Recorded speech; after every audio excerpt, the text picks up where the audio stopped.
મિત્રો, તમે જો આ ચેનલ પર નિયમિત વિડીયો જોતા હશો તો તમે જાણો છો કે આજકાલ આપણે એક સિરીઝ ચલાવી રહ્યા છીએ લો ઓફ એટ્રેક્શન પરની, જેમાં ગ્રેટિટ્યૂડ પણ આવી જાય, એમાં એફર્મેશન પણ આવી જાય, એમાં ધ સિક્રેટના સિદ્ધાંત પણ આવી જાય, જો ડિસ્પેન્ઝાના પ્રિન્સિપલ્સ પણ આવી જાય.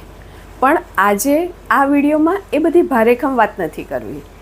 આજે તમારી સાથે એક પ્રસંગ શેર કરવો છે, નાનકડો પ્રસંગ જે મારા ઘરમાં જ બન્યો હતો. બન્યું એવું કે 2 દિવસ પહેલાં મેં સવારે શીરો બનાવ્યો.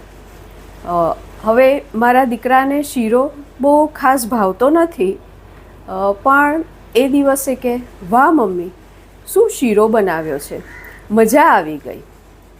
પછી ધીમે રહીને ઉમેર્યું, આમ તો મમ્મી તારા હાથનો આલુ પાલક પણ બહુ જ સરસ લાગે છે, મને બહુ ભાવે છે.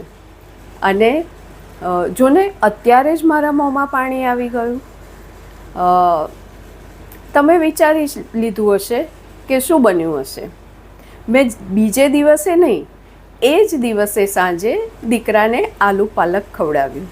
હવે રાત્રે આ વાતનો વિચાર કરતાં મને સમજાયું કે આ વાત જાણીતી લાગે છે, કોઈ મોટી વાત સાથે કનેક્ટેડ લાગે છે.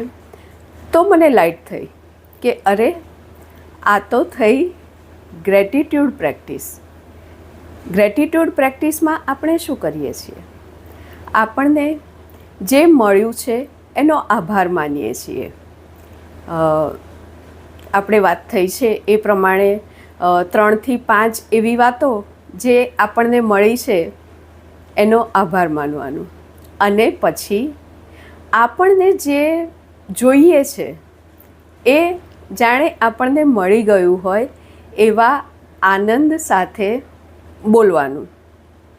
તો મને એમ થયું કે જાણ્યા વગર મારા દીકરાએ આ ગ્રેટિટ્યૂડ પ્રેક્ટિસ કરી. અને તમે વિચારો કે ધારો કે મા તરીકે મેં મારાથી જે બનતું હતું એ કર્યું, એટલે કે એણે જે માંગ્યું એ તરત બનાવીને આપી દીધું. તો પરમાત્માને માટે શું અશક્ય છે? તો એની પાસે આપણે માંગીએ અને આ રીતે માંગીએ, ગ્રેટિટ્યૂડની પ્રેક્ટિસ દ્વારા કે ગ્રેટિટ્યૂડ દર્શાવીને માંગીએ તો પરમાત્મા આપણને આપે ને, જેમ બને તેમ જલ્દી આપે. તો આ થયો આપણો ગ્રેટિટ્યૂડ પ્રેક્ટિસનો એક નાનો સરખો પ્રસંગ. ગમ્યો ને?